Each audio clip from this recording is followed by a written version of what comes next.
सत्संगत जी, प्यार से कहना धन नंगार जी। झारखंड और बिहार के इस समागम के ये दूसरे दिवस भी, जहाँ सभी ने एकत्व की बात करी, एक प्यार से खुद को संवार के, खुद प्यार बन के, फिर संसार में प्यार स्वयं ही वो बढ़ता जाए। अपने मन से ये विकारों को दूर करके सिर्फ अच्छाइयों को बसाना है।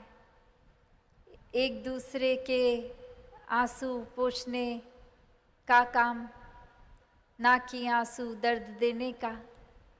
अपने जीवन को उस तरह से पूरी तरह का ये पल पल का सदुपयोग किया जाए। हर पल में इस निराकार दातार को शामिल करके एहसास में जिया जाए।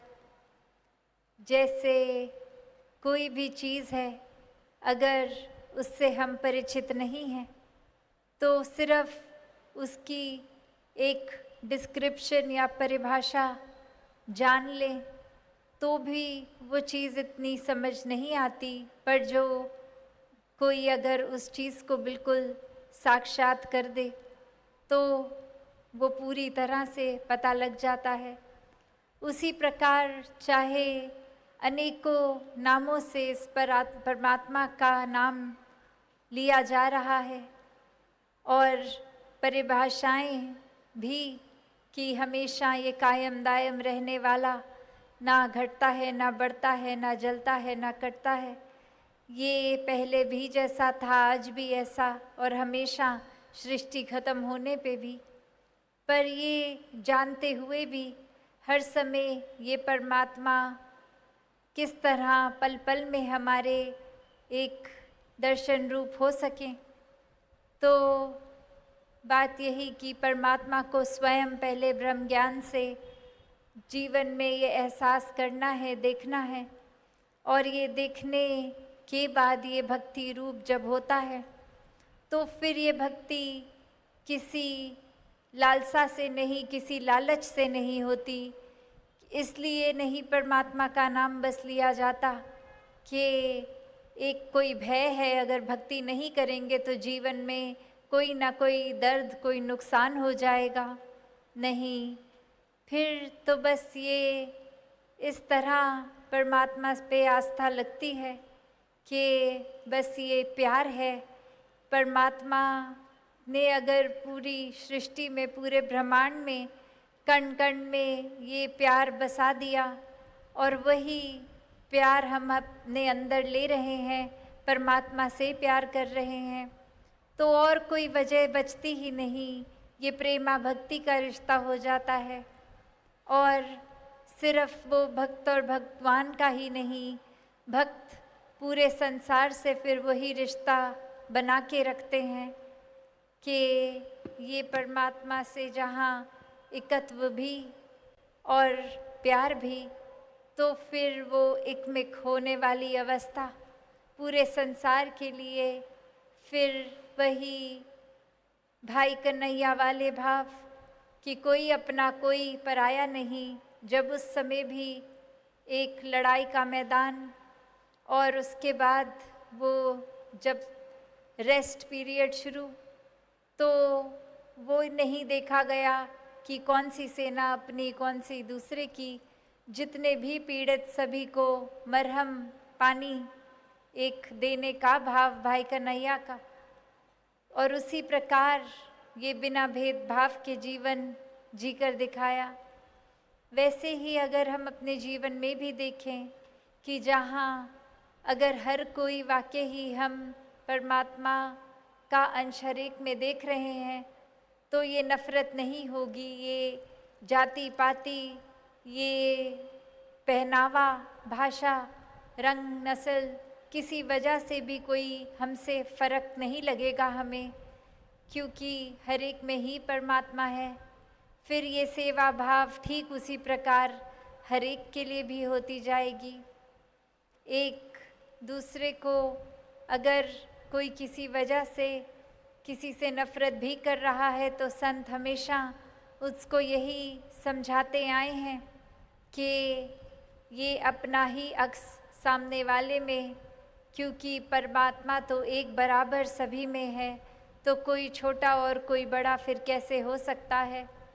अगर संसार में सिर्फ इसलिए ही छोटा और बड़ा बना दिया कि कहीं जन्म लिया और कहीं एक किस तरह की परवरिश हो रही है, तो ये फ़र्क के कारण अगर ऊंच नीच है, तो ये गहराई में अगर सोचा जाए तो ये फ़र्क कहाँ बने।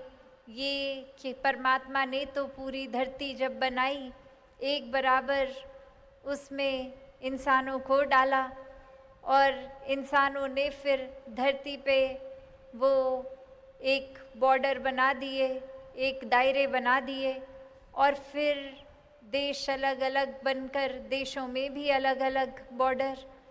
तो किस प्रकार ये फ़र्क तो इंसान ने ही डाले हैं। जैसे परमात्मा ने तो सूर्य बना दिया, सूर्य की किरणें हर एक तक एक बराबर ही पहुंचती हैं, वो फ़र्क नहीं करती कि कोई कैसा है कोई कैसा है, या सिर्फ किसी श्रेष्ठ प्रकार के ही इंसान है तो उन्हीं पे किरणें बरसेंगी और किसी पे नहीं। नहीं, ये परमात्मा ने फ़र्क नहीं किया। इंसानों ने खुद अपने लालच के कारण या नफ़रत के भाव के कारण ये फ़र्क डाल दिए, ये ऊंच नीच बना दिए, वरना तो सभी एक बराबर। एक देखने में ज़रूर फ़र्क हो सकता है, किसी का शक्ल आकार कद काठी भाषा, पर वो कभी भी नफ़रत का कारण नहीं संतों ने समझाया। संतों ने तो हमेशा हर एक की खूबियाँ ही देखने को समझने को बोली। और इसी प्रकार हम अगर हर किसी इंसान की एक भी खूबी पकड़ लेंगे, अपने जीवन में डालने की कोशिश करेंगे, तो आज जहाँ हम खड़े हैं अपने आप को संवारते ही चले जाएंगे आगे। ये भाव नहीं कि वो इंसान तो क्या करता है क्या नहीं, पर अगर हर एक इंसान को नफ़रत के लेंस से नहीं देखेंगे तो परमात्मा स्वरूप ज़रूर उसकी कोई अच्छाई तो सामने आएगी ही। कैसे फिर हम छोटे दायरे में अपने दिमाग को नहीं बांध लेंगे कि ये इंसान तो अपने निजी जीवन में क्या कर रहा है और सबके सामने क्या बन के एक दर्शा रहा है, ये एक्टिंग रूप, ये एक दिखावा रूप। तो बात वही कि अगर हर किसी में हम अच्छाई हर एक में है। अक्सर एक हम ये उदाहरण भी सुनते हैं कि अगर कोई लगातार कुछ बुरे शब्दों का प्रयोग कर ही जा रहा है और सामने अगर कोई संतमति वाले हैं, वो उस पे एक उसके गाली गलौज पे रिएक्ट उस तरह नहीं करते, कुछ आगे से पलट के गलत नहीं बोल देते। ये ऐसा क्यों, ये फ़र्क क्यों संतों के अंदर? उनको भी अगर किसी ने, वरना दुनिया में तो कह देते हैं किसी ने हमें एक सुनाई तो हमने 4 सुना दी, पर संत तो ऐसा नहीं करते।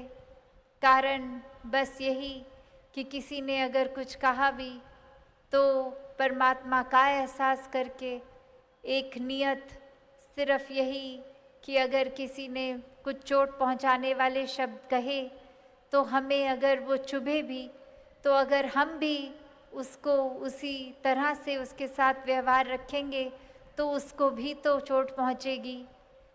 यदि सिर्फ बदले का भाव रखेंगे कि हमें चोट मिली तो सामने वाले को भी मिले और पता लगे कैसा महसूस होता है, तो हम अपने आप को एक अच्छे इंसान की श्रेणी में ना ही गिने तो अच्छा है।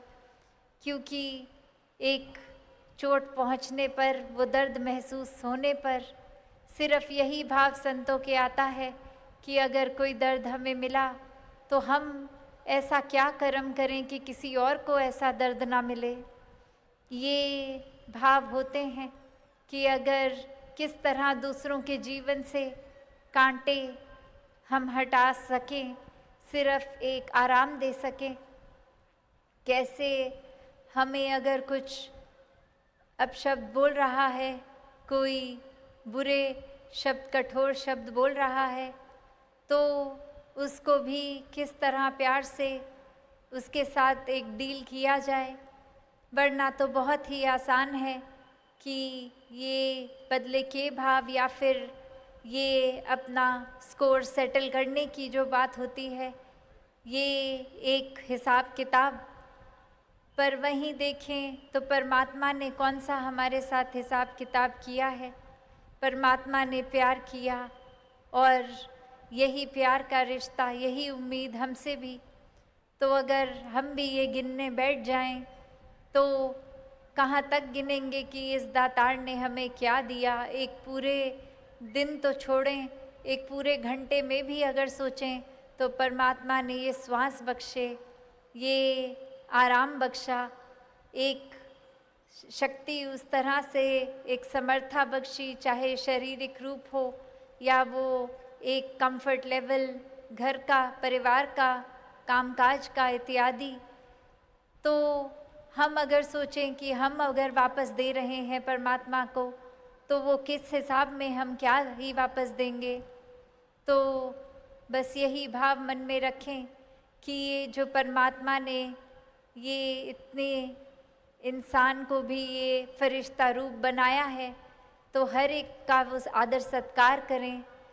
ये नर पूजा, ये नारायण पूजा के समान वाली बात कि ये सेवा भाव है मन में, तो इंसानों के एक ये सेवा करते हुए वही भाव कि हम वो कोई जैसे पूजा के समय मन में भाव होते हैं, एक आराधना करने समय ये जो सत्कार के परमात्मा के प्रति भाव होते हैं, ऐसे ही पूरे संसार के मनुष्यों के लिए जब आ जाएं तो वाकई ही एक असली इंसान की श्रेणी में हैं, परमात्मा के एहसास में रह रहे हैं, तो इंसान कहलाने लायक हैं। ये इंसानियत अगर रखनी है और हर समय के लिए रखनी है, तो ये रूहान, ये शक्ति, ये दातार, ये निराकार परमात्मा, जिस नाम से भी बुलाएं, एक इसके ही रंग में रंगेंगे तो वाकई ही इंसानियत रहेगी। तो कैसे संतों ने चाहे सबको आराम दिया और अपने जीवन में भी बहुत सहज रूप में इंसानियत को आराम के साथ एक अकोमोडेट किया कि जहाँ खुद का जीवन चाहे पीड़ा में भी, दर्द में भी किसी वजह से है, दूसरों को किस तरह से बढ़ चढ़ के एक सेवा भाव से उनके प्रति समर्पित हुआ जाए। ऐसे भाव रखे, ना कि कोई ईर्ष्या रखी कि जिस तरह का हमारा रहना सहना है दूसरे का हमसे बेहतर कैसे है। नहीं, संतों ने तो ये भी शुक्र मनाया कि पड़ोसी आराम में है, और ये भी शुक्र मनाया कि अगर हमारे हिस्से जैसा भी दातार ने दिया और यही हमारे लिए बेहतर है। और ये निरंकार ने तो कभी भी मेहनत करने से मनाही तो की नहीं है। हर एक के अंदर एक अगर इच्छा है, ये एक अपने जीवन को किस तरह और बेहतर जिया जाए, तो वो अगर नीयत सही है तो वो इच्छा भी मुबारक है कि किस तरह अपने सपनों को एक उन पर कायम रहकर उनको हकीकत बनाएं।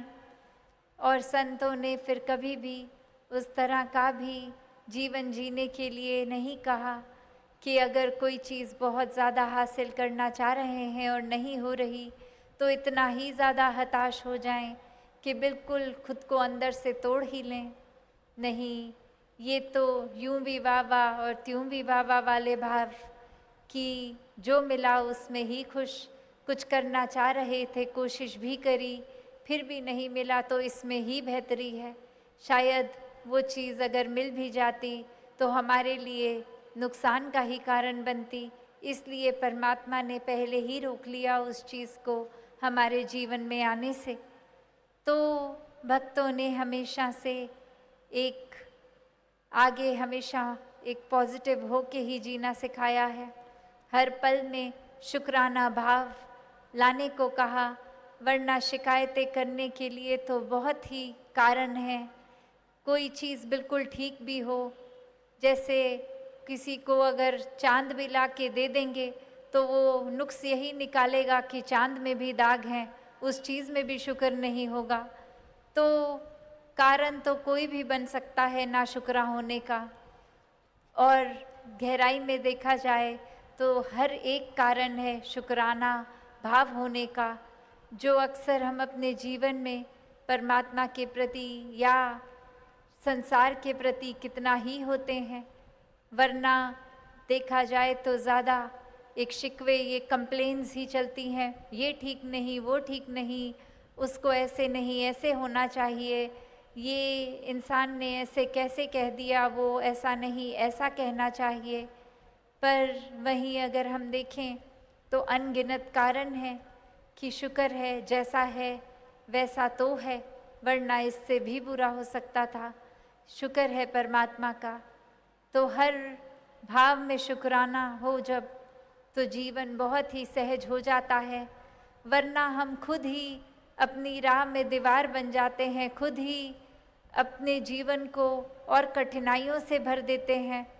क्योंकि अगर बात वही कि अगर कोई कश्ती में है, पानी में है और तूफान आ रहा है, लहर उसी तरह वो कश्ती में दोनों इंसान को उतना ही हिला डुला रही हैं।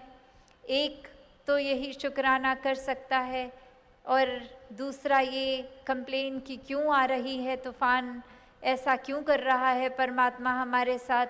और वहीं दूसरे इंसान ने इसका भी शुक्राना किया कि चलो भले तूफान आ रहा है पर कश्ती तो दी कि हम एक छोर तक चल पा रहे हैं, चाहे मेहनत लग रही है, स्ट्रगल लग रही है। शुक्र है कि एक बिल्कुल ही ऐसी हालत नहीं है।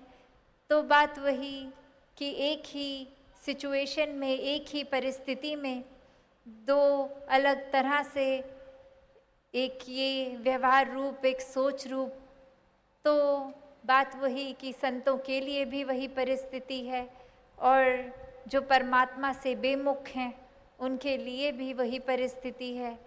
फिर भी ये संतोधन जो है, ये शुक्राना भाव, संतोष, ये मन में शीतलता, सहजता जीवन में, ये सिर्फ और सिर्फ इस ब्रह्म ज्ञान द्वारा, ये परमात्मा की प्राप्ति, परमात्मा के एहसास द्वारा है। वरना तो फिर संसार वाला ही अगर रूप संतों का होता तो संतों का एक रुतबा जो इतना ऊंचा है वो फिर नहीं होता। वो आम ही जीवन की तरह आते, संसार में जन्म लेते और माया रूप संसार में हर पल किसी न किसी चीज़ में उलझ के, सांसें गवा के एक रुखसत हो जाते।